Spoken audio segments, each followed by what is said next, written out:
ఎవరు వేద కనపడకపోవడంతో అమ్మాయిని తీసుకెళ్లి ఆకివీడులో పెట్టుకున్నారు.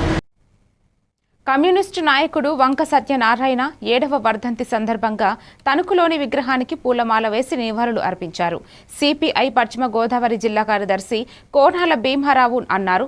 వంక స్వాతంత్ర సమరయోధుడుగా అరెస్టులు, దీర్ఘకాలం జైలు జీవితం, ధనిక పేద కులమత తారతమ్యాలు లేకుండా పోలీసులు లిస్టు సమాజ స్థాపన కోసం జీవితాంతం పటిష్టంగా పోరాటం చేశారు. భావపూర్వకంగా సిపిఐ శ్రేణులు వంక ఆశయ సాధనకు నిర్విరామంగా కృషి చేయాలని పిలుపునిచ్చారు.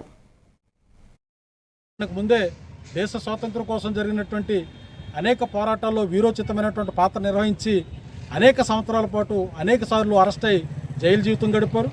దేశానికి స్వాతంత్రం వచ్చిన తర్వాత దేశంలో పేదరికం, దారిద్ర్యం లేనటువంటి ఒక సమసమాజ నిర్మాణమే లక్ష్యంగా సిపిఐ పార్టీలో చేరి కమ్యూనిస్ట్ పార్టీ ఆశయ సాధన కోసం జీవితాంతం బడుగు బలహీన వర్గాల అభ్యున్నతి కోసం ఎనలేని కృషి చేసినటువంటి గొప్ప విప్లవ పోరాట యోధుడు వంక సత్యనారాయణ గారు.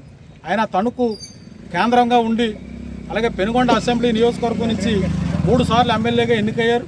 ఆయన అనర్గళమైనటువంటి ఉపన్యాసంతో ప్రజా సమస్యల్ని అసెంబ్లీలో ప్రస్తావించడంతో వాళ్ళ ప్రజా సమస్యల పరిష్కారం కోసం అనేకమైనటువంటి పద్ధతుల్లో తన అనర్గళమైనటువంటి వాగ్దాటితో అసెంబ్లీలోనే అనేకమైనటువంటి సమస్యల పరిష్కారానికి కృషి చేసినటువంటి గొప్ప పార్లమెంటేరియన్.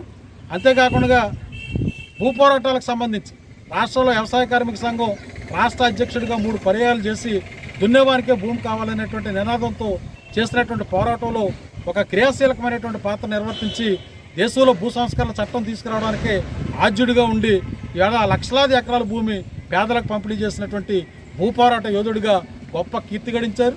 ఇవాళ ప్రజా సమస్యలను అసెంబ్లీలో ప్రస్తావించేటువంటి సందర్భంలో 1970లో ఏమైతే ఆనాడు ఉన్నటువంటి పార్లమెంట్లో మధురమయ్యే ఎలా అయితే ప్రజా సమస్యలు ప్రస్తావించేవారో